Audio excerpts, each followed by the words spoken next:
KJ Mullins, and my question is about how upstart companies in Toronto seem to be focusing on social issues and doing more community-based projects. Is that part of the emotional health, and how does that play in the emotional health of new companies? And thank you. Would you like to comment first, Dan? Yeah, one of the things that's characteristic of a startup company is the excitement and the enthusiasm and all of the possibilities that are there.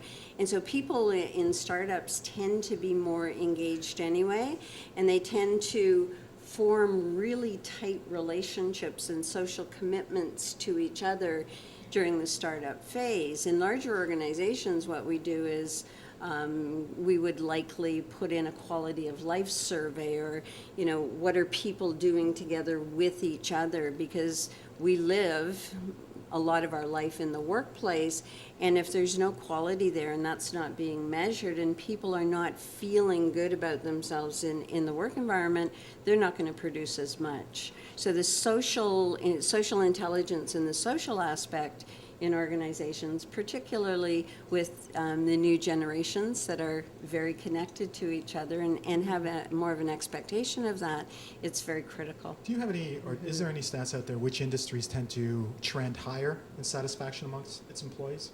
Or is it just determined more by size? Not off the top of my head.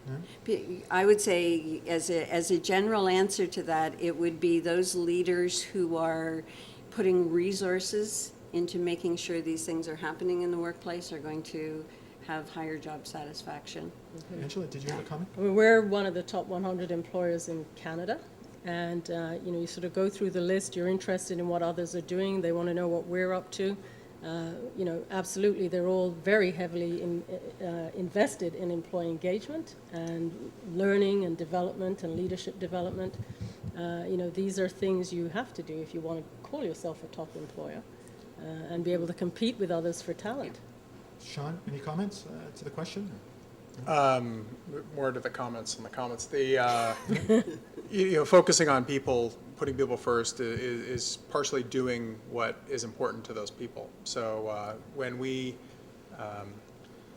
try to get involved behind social causes as an organization, it's what's important to the employees, and I think it just further strengthens the relationship between the employees and the employer.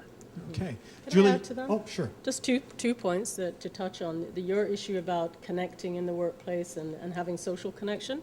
What we're finding very beneficial is setting up communities of practice. It might be around anything at all, or project managers, people who are interested in green initiatives, but just giving people an opportunity to connect with other people across our organization is huge.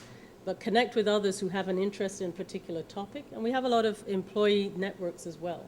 Young people, people from different ethnic groups, but giving people space and time to do that kind of connection helps their well-being at work. I think it's very important, socializing and having that kind of outlet.